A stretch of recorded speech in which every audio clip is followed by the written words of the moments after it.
Searching for Sodye by Mensah. Chapter 1. They could never pronounce my sister's name correctly. I concluded this truth to myself after being informed by the voice at the other end of the telephone that Sue had died. African names were not that familiar when we were born in the 1950s. She fell down the stairs this morning and broke her neck, said the woman, after I had come out of the kitchen to answer the telephone. I was tempted to let the telephone ring, but as the ringtone did not stop, I guess the caller was determined to speak to me. At the time, I was not sure if I heard the fatal message correctly. The words seemed to take on a life of their own. They seemed to echo back on themselves and persistently rebounded about in my mind. Each word just floated around in my head. There was no coherent meaning at all. Only words, unremittingly ricocheted around in my head. When the words finally made sense, I was shocked and deeply saddened by the death of my younger sister. All through Sue's life, no one could pronounce her name correctly, not even Sue. I felt annoyed because I had desperately wanted to tell Sue how her name should have been pronounced. It was important to me because I had only recently discovered the correct pronunciation myself. The name Sodye, I was told, is pronounced so, die. This gave the name a mellifluous ring to its pronunciation. I had so wanted to tell my sister how beautiful her Ghanaian name sounded. Now Sue was dead. The opportunity to have cleared away the lifetime ambiguity concerning her name was lost forever. I detested missed opportunities. Now there was a missed opportunity that was lost. Forever. I had stood staring into the telephone as I felt the stone-cold quiver of death in its finality engulfed me. I wished I was anywhere but where I was, standing up against my living room wall. Several memories began to formulate in my mind as I began to recall the continuous mispronouncement of Sue's name. This meant her name inevitably became shortened to Sue. Perhaps the permanent mispronounced name had resulted in Sue having no knowledge of her own cultural heritage.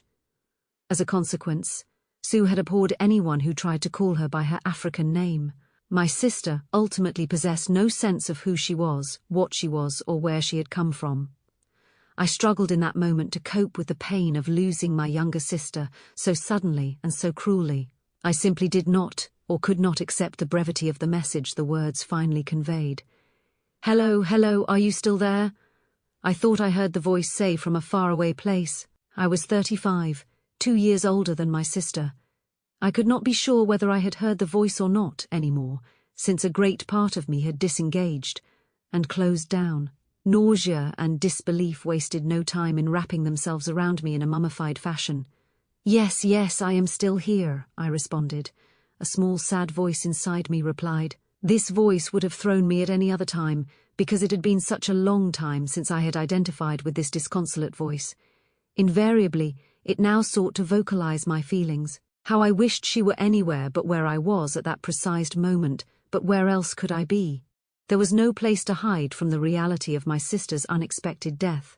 I was forced to accept the bitter truth. For a split second, which seemed to encapsulate infinity, I pretended that what I heard did not fit into my everyday reality. For a few seconds longer, therefore, could not possibly be true. The police broke into her flat after I telephoned, informing them that Sue had not popped around for her dinner. "Yesterday I'll be right over," I found myself saying in my "I can always cope" voice. I pulled myself away from the wall after I put the handset back on the beige telephone I had recently bought. Somehow my numb legs escorted me to the nearest chair where my tears released themselves freely. Time refused to tell me how long I sat there as I cried into the well of my own despair and betrayal of life's expectations. When I finally looked at the clock on the wall, as much as I tried to will the hands of the clock to turn backwards to yesterday, they declined. After all Sue had been through, I admitted to myself, it had finally come to this. I was stunned. Never in my wildest dreams did I think Sue's life would end so unexpectedly. Death was swift and ruthless in its embrace. There had been no time to say goodbye, only time for remembrance, and the one thing I did not want to do was to remember, but in not wanting to forget Sue, I allowed myself the process of remembering Sue's and my shared childhood. As sisters, our childhood came flooding back to me, like a huge tidal wave washing over me as the torrent of memories welled up inside like an overflowing fountain. I felt I had no choice but to concede to them. One of my first vivid memories of Sue was when we were jumping up and down on own parents' dilapidated large Sample complete. Ready to continue?